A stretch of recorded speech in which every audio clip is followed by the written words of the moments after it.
Tuhan, kami perlu kuasa Tuhan dalam kehidupan kami. Kami perlu kasih Tuhan dalam hidup kami.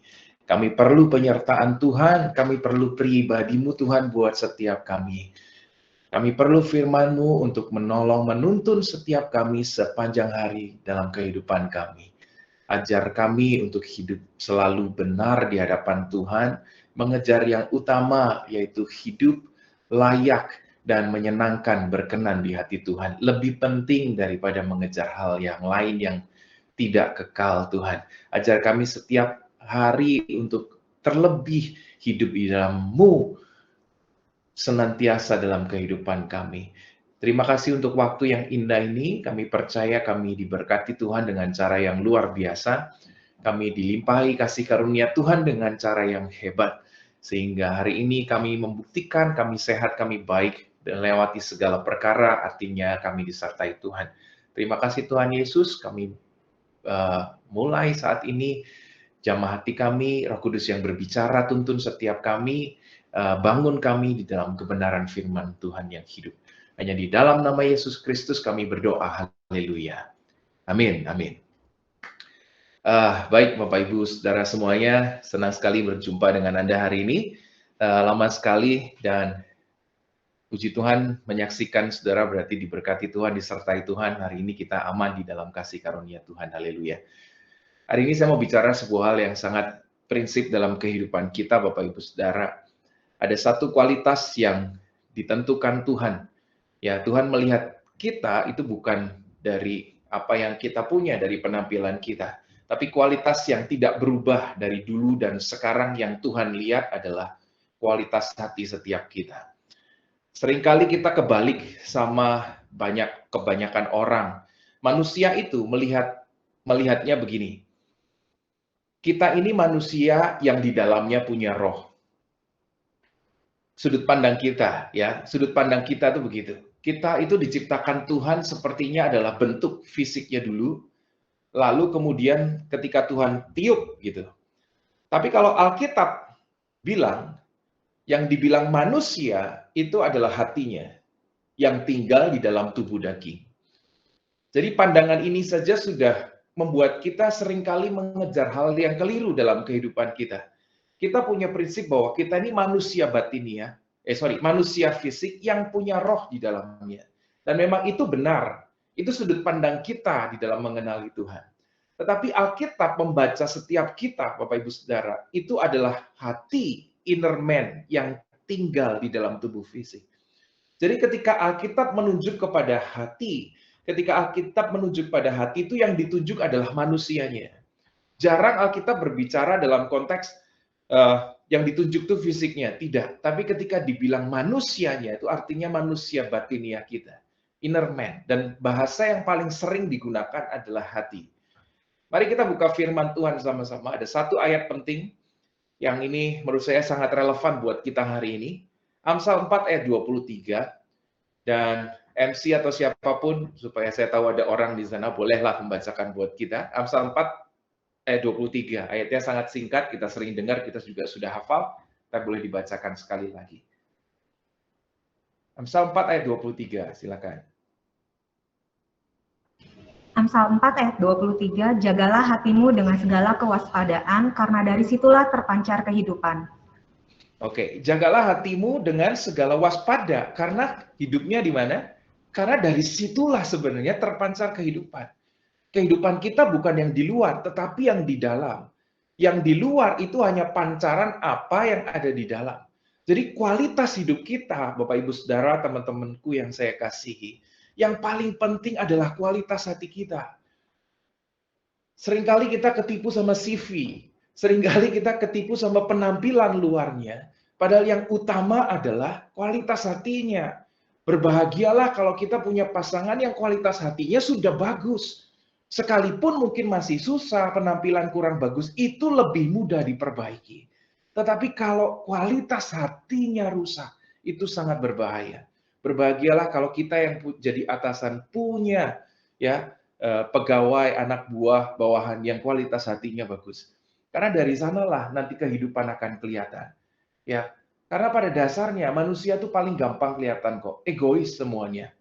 kualitas hatinya buruk. Bahkan nih ya, kita tuh kalau melakukan segala sesuatu, pengennya tanya, kalau saya ke sana saya dapat apa? Simple aja. Benar atau tidak kira-kira. Kalau saya melakukan ini, saya dapat apa? Kira-kira kalau saya, bahkan ya, ibadah deh. Kalau saya ibadah persekutuan, kira-kira loh saya dapat ada.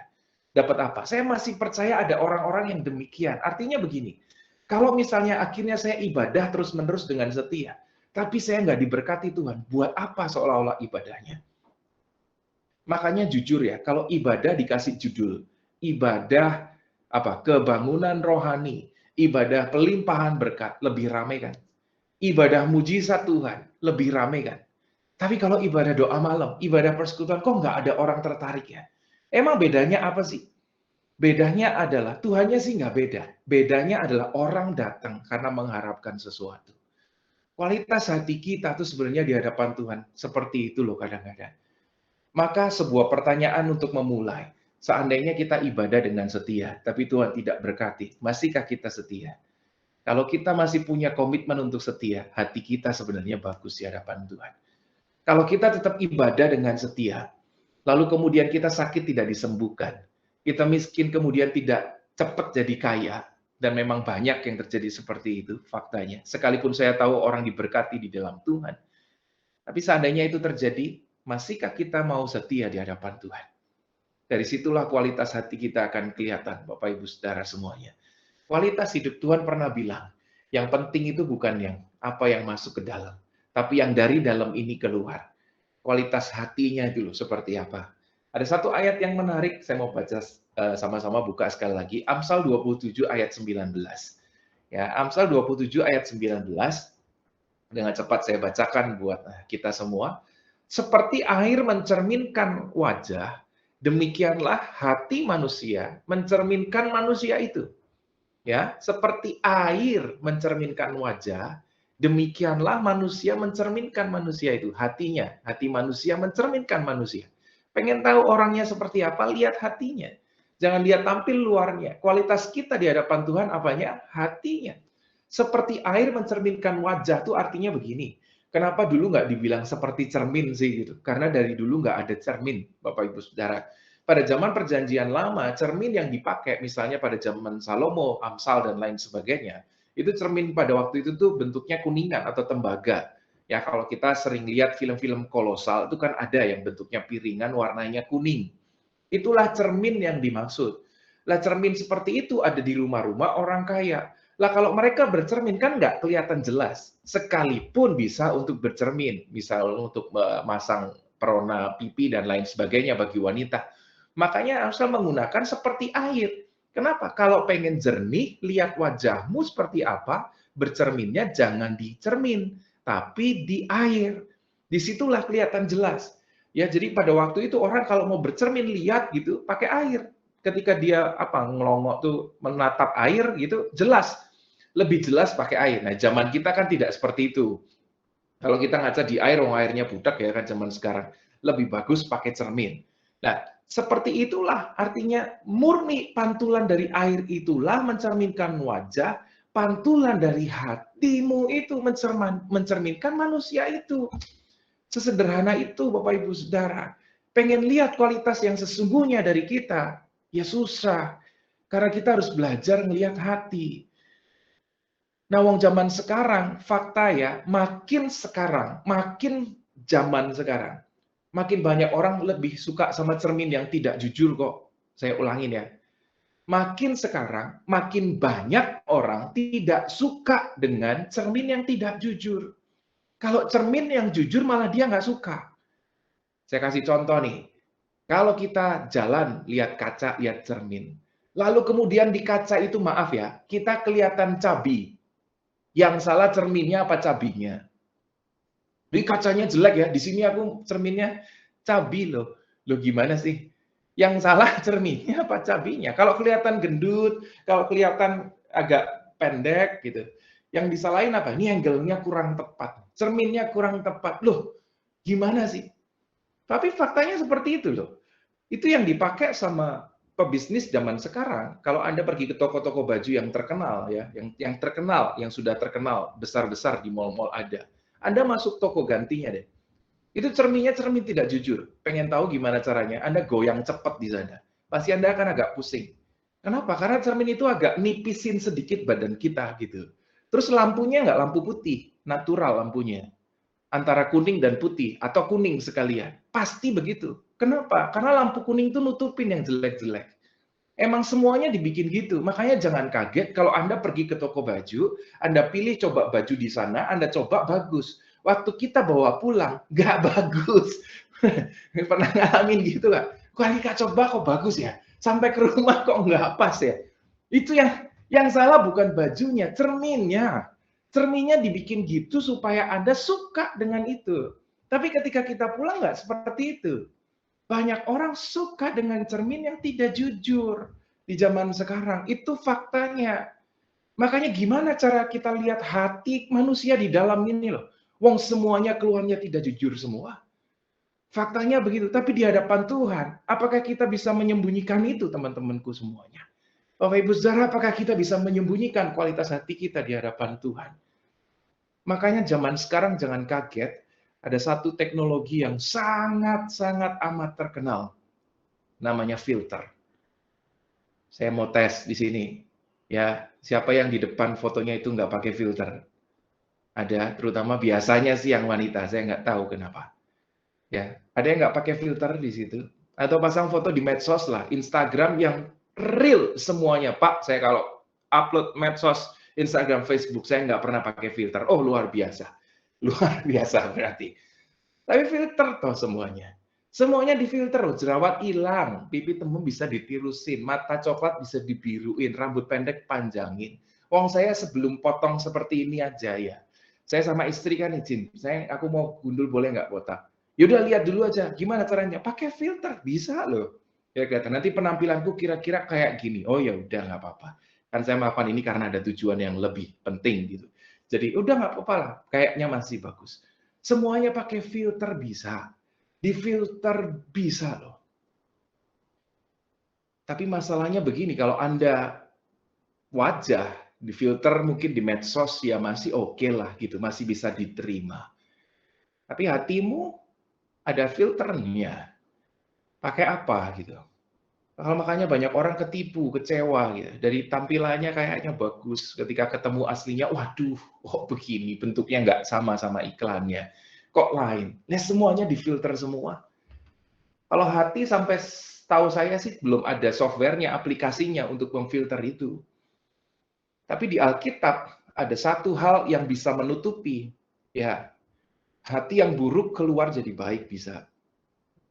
Hati yang jahat keluar jadi kayaknya suci bisa.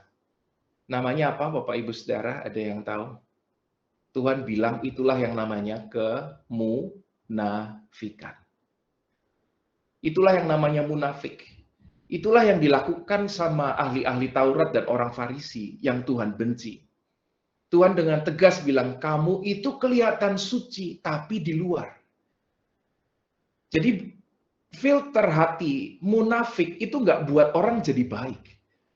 Itu nggak buat orang jadi suci. Itu hanya membuat orang jadi terlihat baik. Jadi terlihat suci.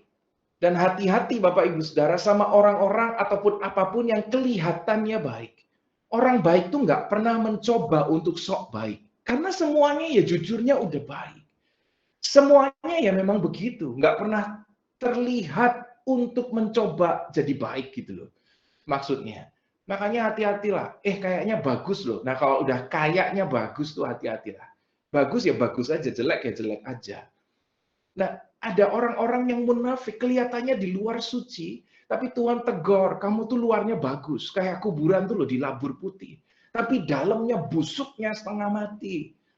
Tuhan tuh nggak peduli sama kualitas luar. Percuma kau berdoa di ujung-ujung jalan supaya dilihat banyak orang, kamu cuma kelihatan baik.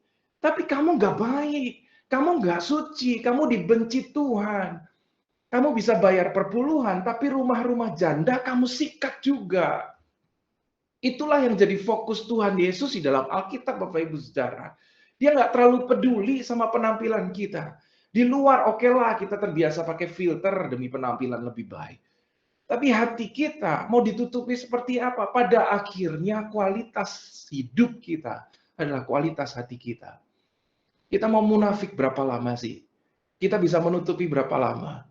Tuhan cinta dengan orang yang jujur, yang suci hatinya. Apa artinya? Terbuka di hadapan Tuhan. Kalau dosa, ngomong aja, Tuhan aku berdosa, minta ampun. Aku mau berhenti dari semua dosa ini. Stop, aku jujur, aku berdosa. Sekarang jangan buat dosa lagi. Tuhan kan cinta sama orang-orang seperti itu. Tuhan salah. Nggak apa-apa datang sama Tuhan. Yang penting jangan berbuat dosa lagi. Itu lebih baik daripada orang yang menyembunyikan hatinya. Seolah-olah terlihat baik, terlihat suci, terlihat mulia. Itu dibenci sama Tuhan. Lebih baik, saudaraku, di semuanya di tempat ini. Ayo kita sama-sama terbuka. Paling tidak di hadapan Tuhan terlebih dahulu. Setelah itu, kita akan lebih baik dan lebih mulia kalau di antara kita semuanya punya hati yang suci, tulus satu sama lain. Itu jauh lebih indah di hadapan Tuhan dan sesama. Makanya firman hari ini tadi bilang begini, jagalah hatimu dengan segala kewaspadaan. Karena dari situlah kehidupan kita.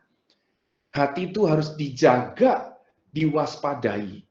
Waktu saya tafsir ayat ini, sebuah ilustrasi yang dijelaskan di sana adalah waspada itu seperti menaruh menara jaga pada penjara. Itu namanya waspada.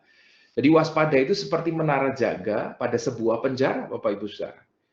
Ya, artinya apa ya? Kalau kita di Indonesia mungkin agak kurang relevan ya, karena jarang menara jaga tinggi-tinggi gitu kan jarang.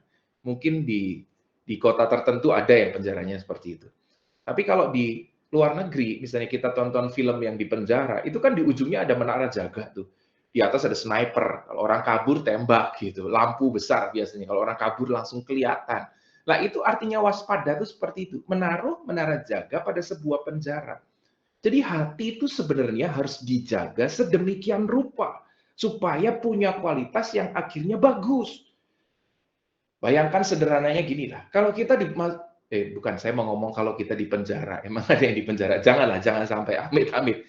Kalau kita misalnya menjenguk orang di penjara, kita bayangin aja, ya jangan lakukan. Anda mau masuk penjara gampang apa susah? Sekalipun Anda orang terkenal, sekalipun nih, saya pernah pelayanan di penjara, waktu COVID penjara ditutup, nggak bisa. Saya punya kenalan juga untuk yang ada di dalam sana. Jadi saya sering pelayanan, dan mereka kenal saya sebagai pendeta.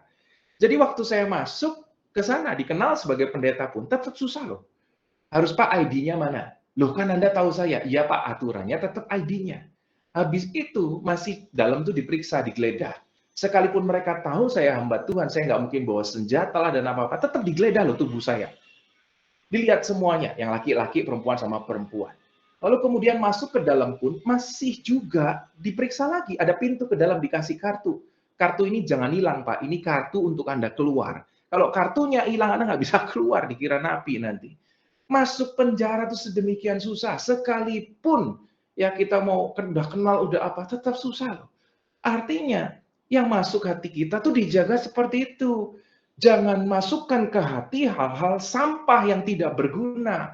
Hal-hal yang suka memberi panas-panasan, amarah, dendam, benci, gosip, semuanya jangan masukin ke hati. Kalau ada orang ngomong, dengerin aja, keluar lagi kuping kanan. Masuk kiri, keluar lagi kuping kiri. Jangan lewat pikiran kita. Itu nggak penting sama sekali. Jangan masukkan ke hati. Karena begitu masuk hati, susah loh. Seperti di dalam penjara. Masuknya susah, keluarnya juga susah. Orang di penjara kan nggak mungkin kan bisa, Pak saya izin beli sampo dulu di Mart-Mart, itu nggak boleh. Susah. Artinya ayat ini, hatimu tuh dijaga sedemikian rupa. Karena dari situ kehidupan kita itu terpancar, Bapak Ibu Saudara. Kita harus pandang hati seberharga itu. Saya pada saat COVID saya menyadari betul loh. Semua yang dibangun manusia tuh nggak ada artinya. Sesimpel itu untuk hilang. Oh, nyawa pun bisa hilang sedemikian rupa. Bagi saya yang paling penting, hidup kita benar di hadapan Tuhan. Kita punya kualitas hati yang baik. Kita kerja bisa kerja lagi, cari uang bisa cari uang lagi. Tapi sekali kita pulang, kita nggak bisa balik lagi. Hati kita langsung dinilai sama Tuhan. Kualitas hatimu seperti apa? Pandang seberharga itu. Bapak Ibu Saudara yang terkasih, kita punya rumah, besar atau kecil, ya, nyicil atau lunas, kontrak atau enggak, ya, kalau enggak kontrak berarti lebih sayang. Besar atau kecil, kita kuncikan pintunya. Karena besar atau kecil rumah kita menyadari bahwa ada banyak barang berharga di sana. Sekalipun nggak berharga-berharga amat, misalnya. Tapi kita selalu pasang hal yang baik, kita pasang perimeter yang baik untuk rumah kita. Paling tidak ada pintunya. Paling tidak pintu pun digembok lah, ada seleretan itulah ya, untuk kunci-kunci tambahan. Lalu kemudian masih ada pagernya, ya mungkin ada rumah yang nggak ada pagernya. Pagernya masih digembok juga, masih di depan masih dipasang awas anjing galak dan lain sebagainya. Masih pakai CCTV. Kenapa kita lakukan semua itu? Rumah kita nyicil nggak besar, tetap Pak berharga bagi kita. Kita jaga sedemikian rupa karena berharga bagi kita. Apalagi nyawa kita berharga. Nanti kalau ada maling dan lain sebagainya, kita nggak mau itu terjadi. Nggak sampai orang nyuri. Sekalipun yang kita punya tidak banyak, kita pun kan menganggap itu berharga. Kalau rumah saja yang kita tinggalkan loh waktu nanti kita meninggal. Waktu kita pulang, kita tinggalkan semua ini nggak ada artinya. Kita jaga sedemikian rupa. Ada satu hal yang nanti akan kita bawa sampai nanti kita pulang. Segala pertanggungjawaban karakter kita, di mana itu semua? Kualitas hati kita. Itu nanti kita bawa di sana. Nanti kita ditemukan kaya miskin bukan dari rumah, tapi dari kualitas hati. Kita ditemukan Tuhan berkenan atau tidak bukan dari pelayanan kita. Bapak Ibu Saudara, saya meninggal nanti pulang. Yang melayani banyak. Tuhan bisa pilih pengkhotbah banyak. Pelayanan tuh nggak akan pernah habis di dunia. Tuhan bisa pakai ribuan jutaan orang di luar sana. Saya nggak bisa pertanggungjawabkan pelayanan saya. Hebat loh Tuhan, saya sudah pelayanan. Yang Tuhan tanya, saya percaya tetap kualitas hati itu yang utama. Bapak Ibu Saudara, hari ini saya pengen ajak setiap kita untuk menyadari hal yang paling utama, yaitu untuk membangun manusia batiniah kita. Yaitu ada di dalam hidup kita, yang disebut dengan hati. Dari situlah terpancar kehidupan kita. Saya percaya itu jauh lebih penting ketika kita mengejar banyak hal di dunia ini. Ya, uang bisa hilang, pekerjaan juga bisa hilang. Dengan singkat, nyawa juga bisa hilang dengan singkat. Tapi mari kita mengubah cara pandang kita membangun kualitas hati kita. Jujur, tulus, suci, benar di hadapan Tuhan. Tuhan Yesus memberkati Bapak Ibu Saudara. Amin. Mari kita sekali lagi berdoa di hadapan Tuhan. Tuhan Yesus, terima kasih buat hari ini. Kami belajar sesuatu dan semoga apa yang hamba-Mu sampaikan boleh membuka setiap pikiran kami. Firman-Mu nyatakan buat setiap kami bahwa Tuhan menentukan kualitas yang utama dari hati kami. Tampilan luar bisa menipu. Ada banyak orang munafik. Ada banyak orang yang pakai filter sehari-hari dalam hidup mereka. Tapi ajarkan kami untuk terus terbuka di hadapan Tuhan. Kalau toh kami punya filter, filternya cuma satu, yaitu firman Tuhan, sumber dari segala kebenaran. Ajar setiap kami untuk terbuka, jujur, tulus, suci di hadapan Tuhan. Toh suatu saat kami tidak bisa menyembunyikan apa-apa di hadapan Tuhan. Kami hanya bisa berserah di hadapan Tuhan. Dan terbuka, telanjang, ini kami Tuhan. Kami siap untuk kembali kepada Tuhan. Ajar kami untuk membangun manusia batiniah kami lebih penting daripada membangun manusia jasmania kami. Kalau kami pun rindu berolahraga sedemikian rupa, menjaga makanan sedemikian rupa, maka ajarkan kami dengan cara yang sama, bahkan lebih lagi untuk menjaga makanan rohani kami, makanan bagi manusia batiniah kami, menjaga hati kami tetap benar di hadapan Tuhan. Terima kasih ya Tuhan. Kami berdoa ajar kami bukan jadi pendengar firman saja, tapi pelaku firman dalam hidup kami. Hanya di dalam nama Yesus Kristus kami berdoa. Haleluya. Amin.